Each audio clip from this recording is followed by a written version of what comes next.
अस्सलाम वालेकुम एवरीवन। इस वक्त हम इकोनॉमिक्स बी कैट की क्लास ले रहे हैं और चैप्टर नंबर 11 से आज हम बात शुरू कर रहे हैं।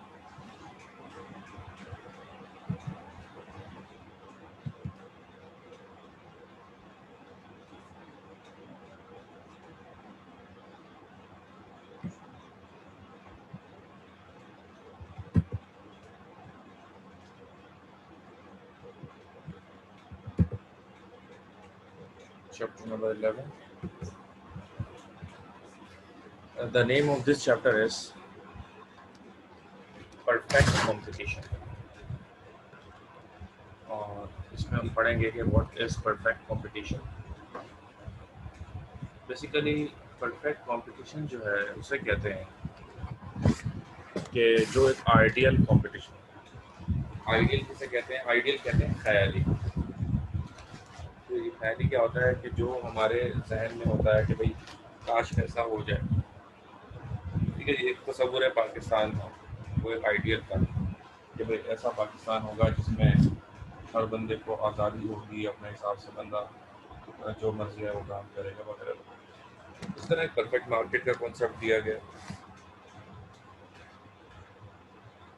परफेक्ट मार्केट का भी बिल्कुल इसी तरह कॉन्सेप्ट दिया गया कि एक ऐसी मार्केट होगी जिसमें हर चीज़ बिल्कुल ओके होगी, कोई उसके अंदर किसी भी किस्म के मसाइल का सामना नहीं करना होगा। ठीक है। अच्छा, अब इसको अगर हम पढ़ें तो पहला है हमारे पास point number 1, when the whole supply of a product which has no near substitute is in the hands of a single supplier, then this situation is termed as A. Perfect competition, B. Monopolistic competition, C. Monopoly, and D. None of these. When the whole supply of product which has no near substitute is in the hand of single supplier, यानी कि एक ही अकेला बंदा supply कर रहा है और उसका कोई भी सब्सटीट्यूट नहीं। कोई भी अगर अकेला सप्लायर हो और उसका कोई भी सब्सटीट्यूट ना हो, उसे क्या कहा जाता है? उसे कहा जाता है मोनोपोली। यानी कि अकेला बंदा पूरी मार्केट को कैप्चर किया हुआ है, उसके अलावा कोई दूसरा बंदा नहीं है। तो that kind of market is called monopoly. इसका आंसर सी होता है। के इलेक्ट्रिक इन कराची, कराची की के इलेक्ट्रिक की कराची के अंदर जो है मोनोपोली, वो इसका मुंह बोलता सभी। Now the next is when a monopolist charges different prices for his product,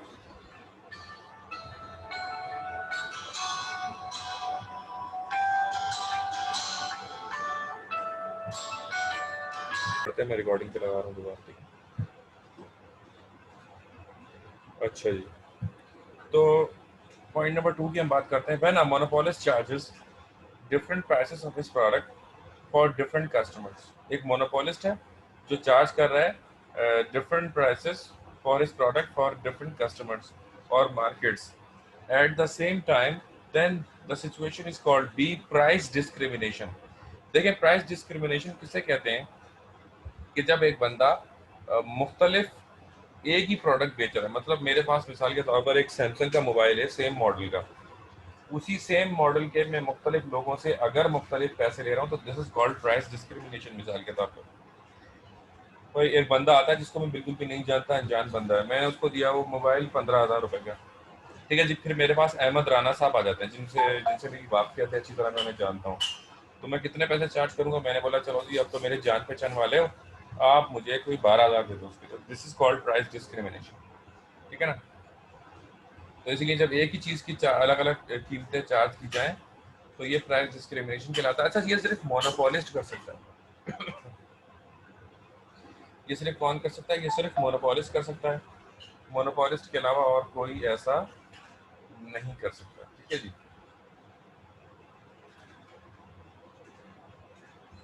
अच्छा, तो क्यों मोनोपोलिस्ट ही क्यों कर सकता है? सिर्फ मोनोपोलिस्ट ही इसलिए कर सकता है क्योंकि मोनोपोलिस्ट के अलावा कोई इस काबिल ही नहीं होता जी।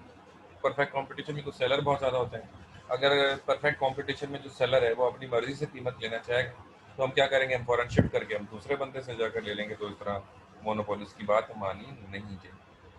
Number 3, there exist competition for a monopolist, is it true और फॉल्स? डेफिनेटली फॉल्स, क्योंकि मोनोपोली वही कहते हैं कि वो जंगल में अकेला बादशाह होता है, कोई सी मुकाबले पर नहीं होता। ठीक है जी, तो बिल्कुल ये बात गलत है कि कोई और उसके मुकाबले पर हो सकता है।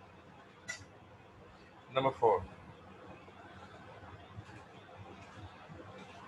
Monopolist always earn normal profit, sustains normal loss, sustain abnormal loss, earn abnormal profit. Abnormal profit कहते हैं किसने, पहले थोड़ा सा ये बता दूं। Abnormal profit एक ऐसा प्रॉफिट होता है जो नॉर्मल से ज्यादा होता है। ठीक है जी, वो प्रॉफिट जो नॉर्मल से ज्यादा होता है उसे एब नॉर्मल प्रॉफिट कहा जाता है। ठीक है जी, ऐसा प्रॉफिट जो नॉर्मल से ज्यादा होता है उसे क्या कहते हैं, एब नॉर्मल प्रॉफिट। यानी कि एक्स्ट्रा ऑर्डिनरी, जरूरत से ज्यादा प्रॉफिट। अगर यानी कि एब नॉर्मल कोई भी ऐसी चीज होती है जो जरूरत से जरा हट हो जाए, नॉर्मल से हट हो जाए। तो मोनोपोली के अंदर इतना प्रॉफिट कमाया जाता है जो कि जरूरत से ज्यादा। ठीक है, ओके। हाँ, the term monopoly refers to single firm, single buyer, large number of firm that work. Single firm monopoly किसके कहते हैं? एक अकेली फर्म को कहते हैं। वो बहुत ही सिंपल, ये था तो आगे बढ़ता है। Number 6. Under which of the following situation there is no longer long-term equilibrium? किस सिचुएशन के अंदर लॉन्ग टर्म इक्विलिब्रियम नहीं होता? मोनोपोली के अंदर लॉन्ग टर्म इक्विलिब्रियम का कॉन्सेप्ट ही नहीं होता। ठीक है। नंबर 7, अच्छा मोनोपोली में क्यों नहीं होता? क्योंकि लॉन्ग टर्म शॉर्ट टर्म की कोई कहानी नहीं होती। क्योंकि अकेला है, अब क्या शॉर्ट टर्म और क्या लॉन्ग टर्म, जब एक अकेला ही बंदा है। लॉन्ग टर्म शॉर्ट टर्म तो हम जब देखते हैं जब हम और भी बंदे होते हैं, हालात हालात चेंज होते हैं, कुछ भी अगर होता है तो फिर लॉन्ग टर्म और शॉर्ट टर्म की बात हो सकती है। ठीक है। अच्छा जी,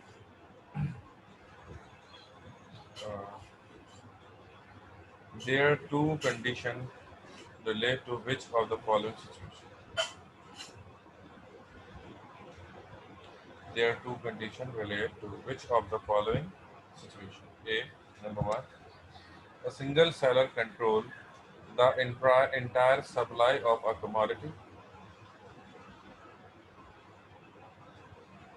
A single seller controls the entire supply of a commodity.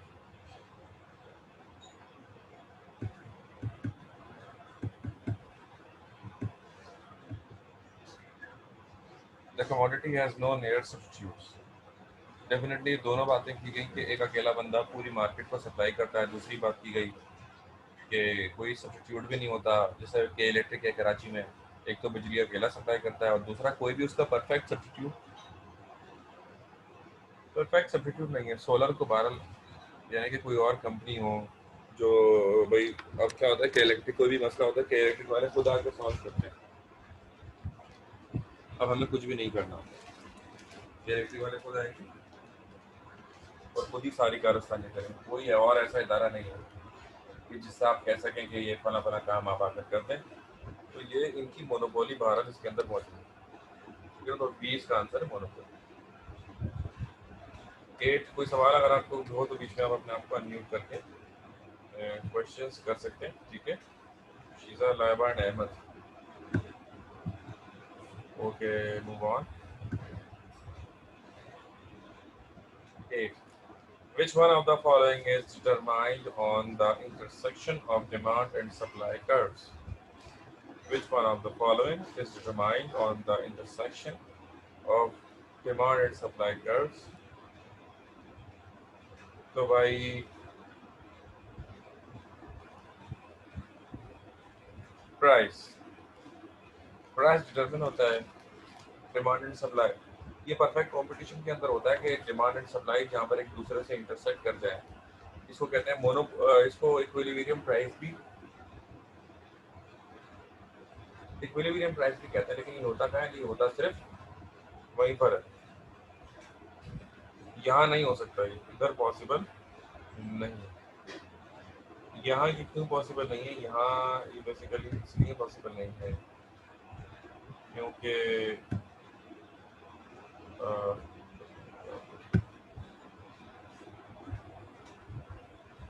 क्या खुल गया ये?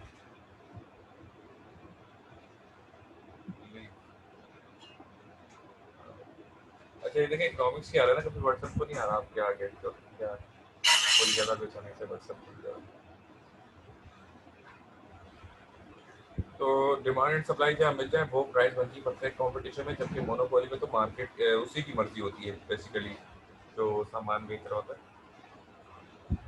Number 9, a monopoly firm will be in equilibrium when marginal revenue equals to average revenue, marginal revenue equals to marginal cost, marginal revenue equals to total cost। B इसका answer है basically. ये आप याद रखिएगा, मोनोपोली फर्म तब equilibrium में होती है कि जब उसका मार्जिनल रेवेन्यू और मार्जिनल कॉस्ट बराबर हो जाए। इक्विलिब्रियम की मिनिमम रिक्वायरमेंट ये है कि मार्जिनल रेवेन्यू मार्जिनल कॉस्ट के बराबर होना चाहिए। तो मोनोपोली सर्वाइव कर सकती है, मोनोपोली चल सकती है।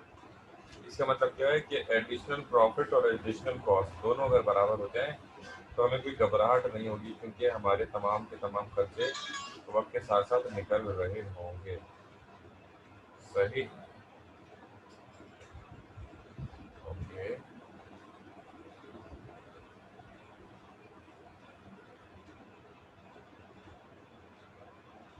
Next number 10,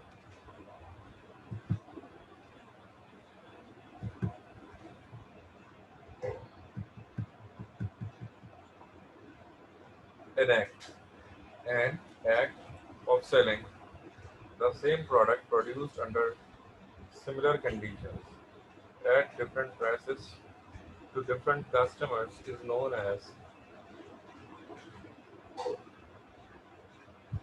C. Supply discrimination.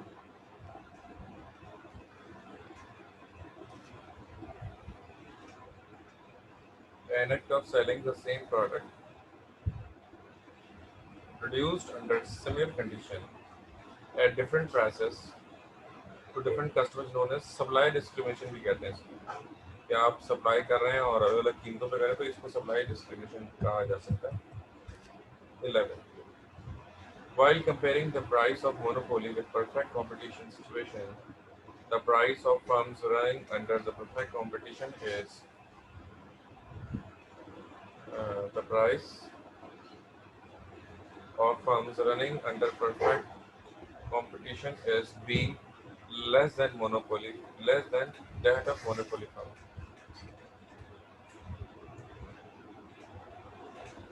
Definitely इसमें क्या बताया गया, मैं आपको जरा समझाना चाहूंगा ये सही से।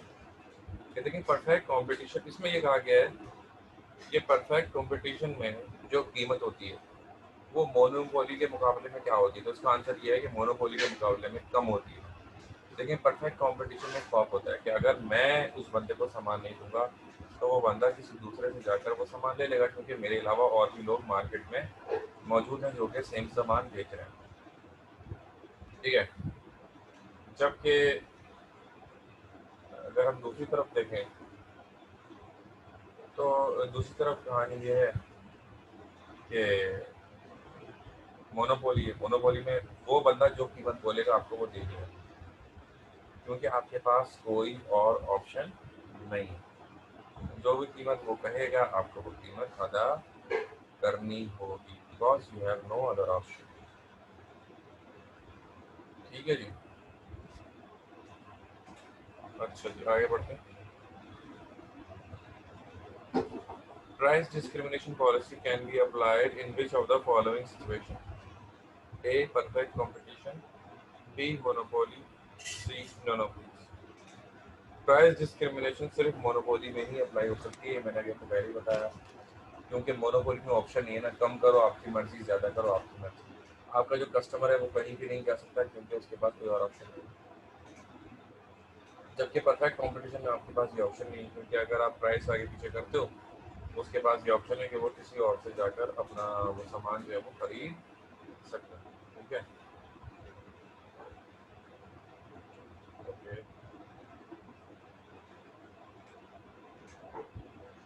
चलिए कार्टर एंड टूल्स की बात करेंगे। Number 13, cartels and tools are the business combination agreements. शायद आप में से किसी को भी ये पता ना हो तो इसलिए थोड़ा सा बता दूं। होता क्या है कि जब सेम प्रोडक्ट मुख्तलिफ लोग बेच रहे होते हैं, जब सेम प्रोडक्ट मुख्तलिफ लोग बेच रहे होते हैं तो उसमें ये हो जाता है कि एक दूसरे से कंपटीशन करते हैं, एक दूसरे से कीमत कम करने की कोशिश करते हैं। जब एक दूसरे से कंपटीशन करते हैं और एक दूसरे से कीमत कम करने की कोशिश करते हैं तो उनको लॉस होना शुरू हो जाता है। ठीक है जी। अब जब उन्हें लॉस होने लगता है, अब ये इस लॉस को कैसे पूरा करें? तो लॉस का पूरा करने का तरीका वो ये रखते हैं कि कार्टेल कर लेते हैं, कार्टेल एक एग्रीमेंट कर लेते हैं। उस एग्रीमेंट में क्या होता है कि जितने भी सेलर होते हैं वो कंबाइंड टुगेदर हो जाते हैं। तमाम के तमाम सेलर आपस में मिल जाते हैं और ये एग्रीमेंट करते हैं कि अब हम सब के सब मिलकर सेम प्राइस पर सामान बेचेंगे। जब सबके सब मिलकर सेम प्राइस पर बेचेंगे तो कंपटीशन क्या हो जाएगा, ख़त्म हो जाएगा। सबके सब मिलकर प्राइस को बढ़ाते हैं तो आवाम की जेब से ज़्यादा पैसा निकलना शुरू हो जाता है और उनके मजे आना शुरू हो जाता है। उसे कार्टेल या पूल भी कहते हैं। Are example of which of the following situation perfect competition monopoly none of these। तो इसका आंसर बी है monopoly, but this is an artificial monopoly. By the help of cartel and tools they create an artificial monopoly. Cartel और tool के जरिए वो क्या करते हैं, एक आर्टिफिशियल मोनोपोली क्रिएट कर लेते हैं और एक आर्टिफिशियल मोनोपोली उनके दरमियान कायम हो जाती है।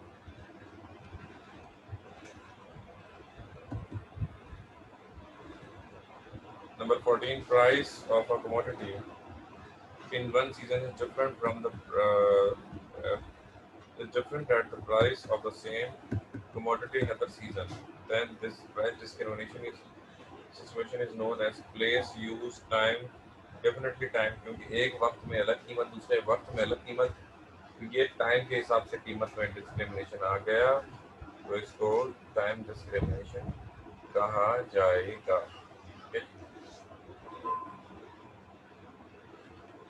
अच्छा, number 15,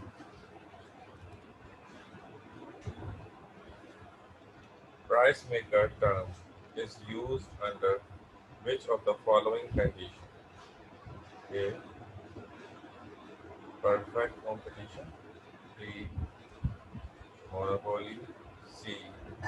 None of these. Price maker. Monopolist is price maker. A monopolist is price maker. Monopolist कीमत सेट करने वाला होता है। मोनोपोलिस्ट कीमत सेट करने वाला होता है। Okay,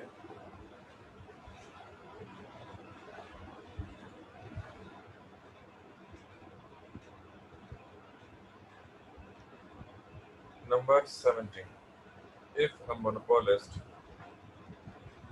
firm is suffering losses, यानी कि एक मोनोपोली है लेकिन उसके बावजूद लॉस हो रहा है, in the short run it will not shut down its business until his fixed cost is recovered. ये variable cost is recovered. The answer is variable cost. देखिए जी, एक मोनोपोलिस्ट कभी भी अपने बिजनेस को बंद नहीं करेगा अगर उसकी वेरिएबल कॉस्ट क्या होती जा रही है, वेरिएबल कॉस्ट पूरी होती जा रही है, तो वो अपने बिजनेस को कभी भी बंद नहीं करेगा। ठीक है,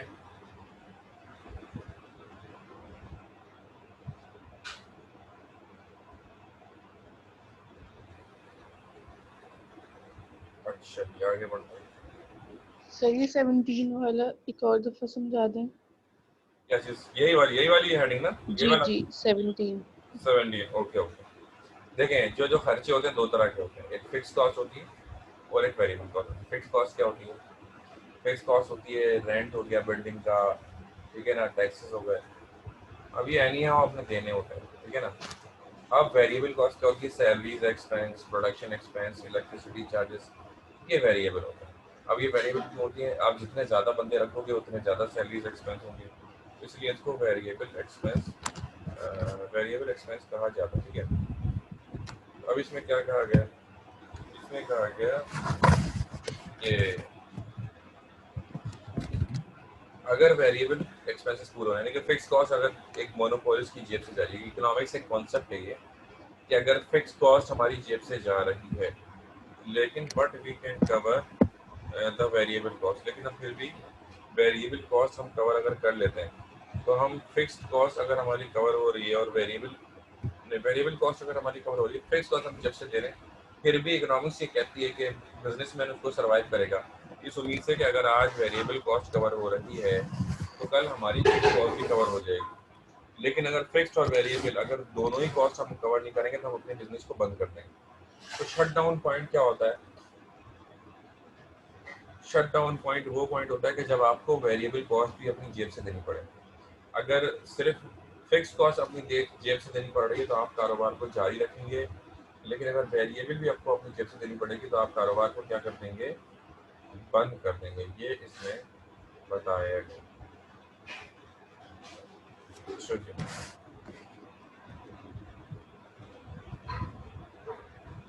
मिसाल के तौर पर एक स्कूल की मैं आपको एक मिसाल देना चाहूँगा। कोई स्कूल में रेंट है, ठीक है ना, रेंट नहीं निकाल पा रहे हैं, लेकिन जो टीचर्स आ रहे हैं उनकी सैलरी भी जा रही है, बिजली पानी गैस भी हम पे कर रहे हैं, तो हम स्कूल को ओपन रखेंगे, चलने देंगे। क्यों? क्योंकि हमें उम्मीद होगी कि आने वाले वक्तों में ये प्रॉफिट बढ़ेगा और हम रेंट भी निकाल लेंगे और प्रॉफिट भी मिलेगा। ठीक है, ये तो ये इसकी मिसाल है। आगे बढ़ते हैं।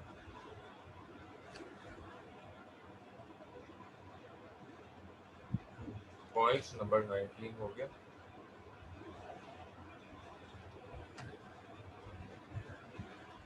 लॉन्ग टर्म एबनॉर्मल प्रॉफिट, वो तो भाई दोबारा आगे। Long term abnormal profit can be possible under a monopoly, be perfect competition. The answer is a monopoly. 19 का आंसर इसमें गलत लिखा हुआ है, इसका आंसर ए होगा, मोनोपोली होगा। अब अपने पास दुरुस्त कर लें, इसको ठीक कर लें।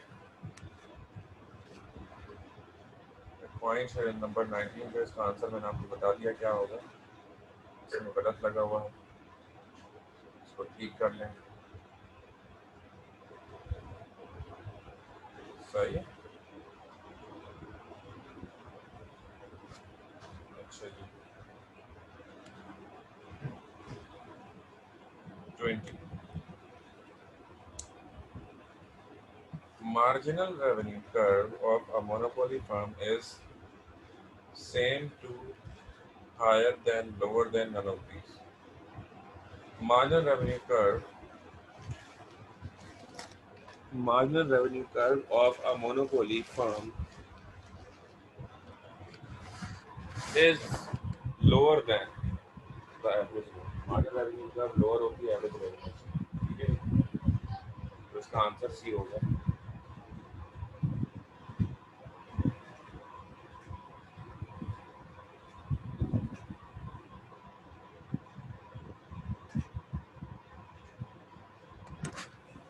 अच्छा जी, तो 21, if in the short run a monopolist firm's average revenue is greater than average cost, यानी कि एक फर्म है जिसका एवरेज जो आ रहा है, in the short run monopolist firm है, average revenue is greater than average cost. Average revenue ज़्यादा है और एवरेज कॉस्ट क्या है? कम है, यानी कि रेवेन्यू ज़्यादा और कॉस्ट क्या हो गई? कम हो गई। रेवेन्यू ज़्यादा है, कॉस्ट कम है। भाई रेवेन्यू ज़्यादा, कॉस्ट कम है, प्रॉफिट तो हो रहा है, ये बात तो 100% कन्फर्म होनी चाहिए आपको। किसी भी बंदे से पूछेंगे कि आमदनी ज़्यादा है, खर्चे कम है, तो क्या होगा? प्रॉफिट ही होगा।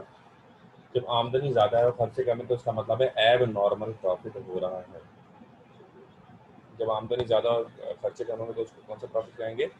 एब नॉर्मल प्रॉफिट कहेंगे। इसके बाद नेक्स्ट है number 22, marginal revenue function of a monopoly firm is marginal revenue function of a monopoly firm is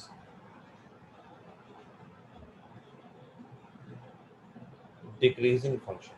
देखें, सेल आपकी वक्त के साथ साथ क्या होती जाएगी? सेल आपकी वक्त के साथ साथ कम होती जाएगी। यानी कि जितनी ज़्यादा आप एफर्ट्स करते जाएंगे, मतलब स्टार्ट जब आप करते हैं, जब स्टार्ट करते हैं तो कम मेहनत में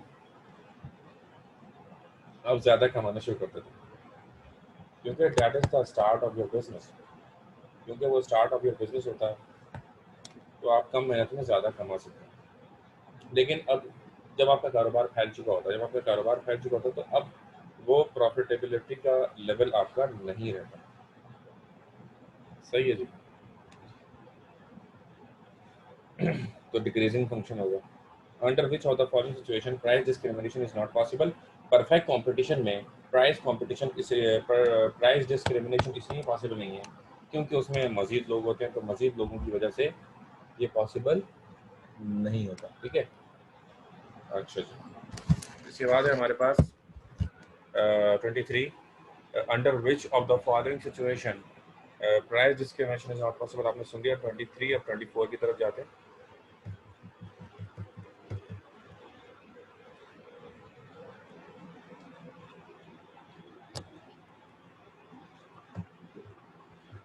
अच्छा 24,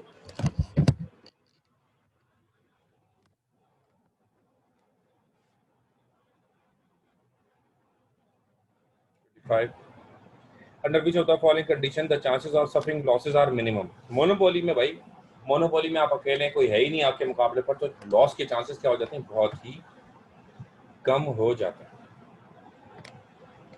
ठीक है, इसके बाद है 25, charging different prices of products to different buyers according to their income level is termed as place discrimination, use discrimination, time discrimination या personal discrimination। तो देखें, चार्जिंग डिफरेंट प्राइसेस, ये मैं आपको पहले ही बता चुका हूँ।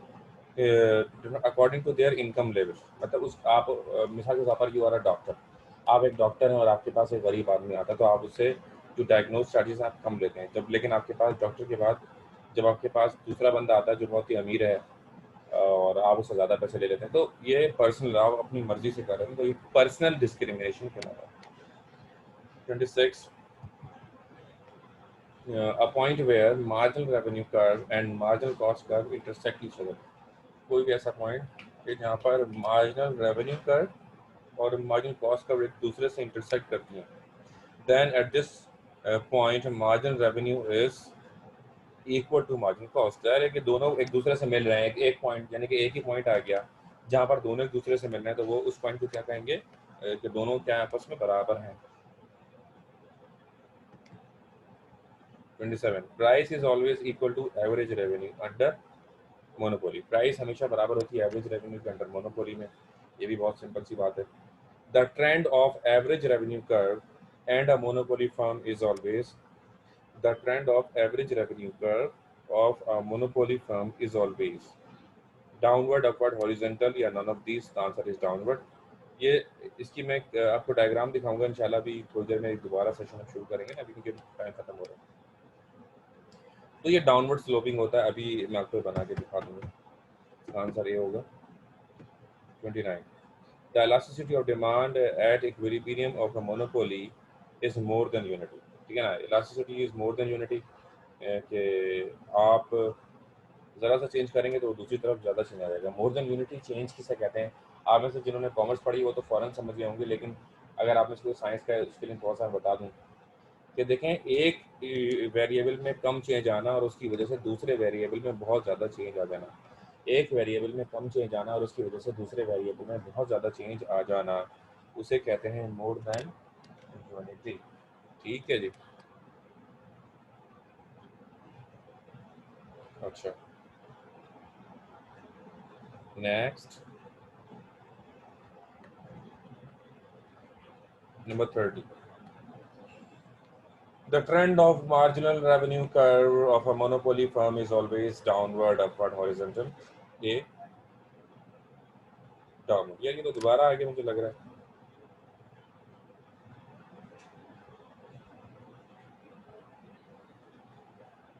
मार्जिनल कॉस्ट का हमेशा यू शेप्ड होती है, ये भी याद रखिएगा। 31 पॉइंट में जो कह रहा है वो हमेशा ही यू शेप्ड होती है। ठीक है।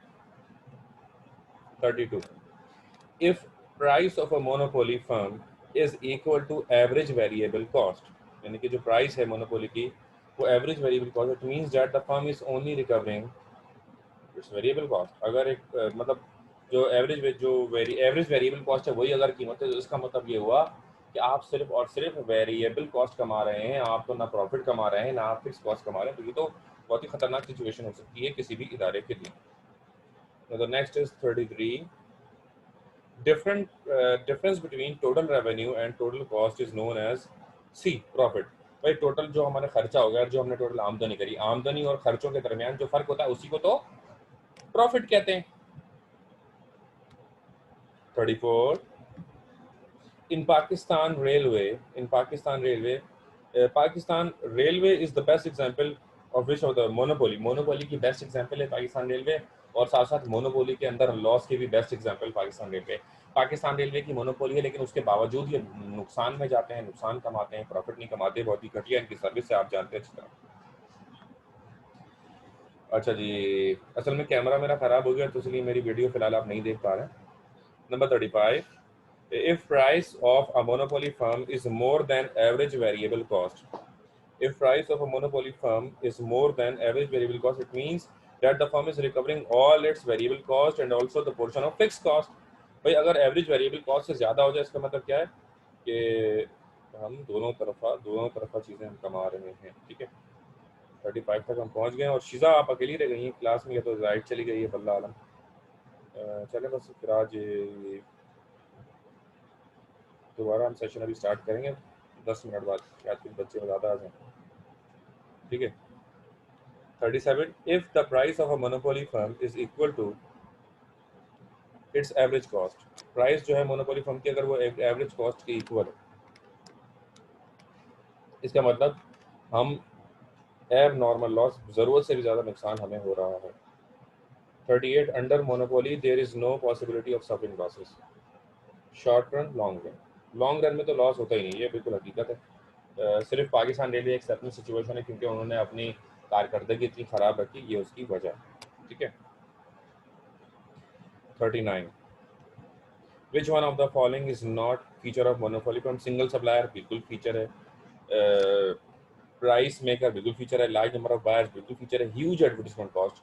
देखिए मोनोपोली में क्योंकि वो अकेला बंदा होता है, इसके अकेला होने की वजह से उसको किसी भी किस्म की एडवर्टीजमेंट नहीं करनी पड़ती, तो जो पॉइंट नंबर 4 है वो उसका हिस्सा नहीं है। ठीक है ना, तो डी इसका आंसर हो गया 4। And the last point of this chapter, under which of the following condition the product has no close substitute, monopoly का कोई क्लोज सब्स्टिट्यूट नहीं होता, पहले भी बताया था। ठीक है ना, 10 मिनट बाद हम दोबारा एक नया सेशन करेंगे, एक और चैप्टर हम पढ़ेंगे। कोई सवाल हो तो फिर थोड़ा इंटरव्यू भी करूंगा किसी का। शिजा और अल्लाह हाफिज़।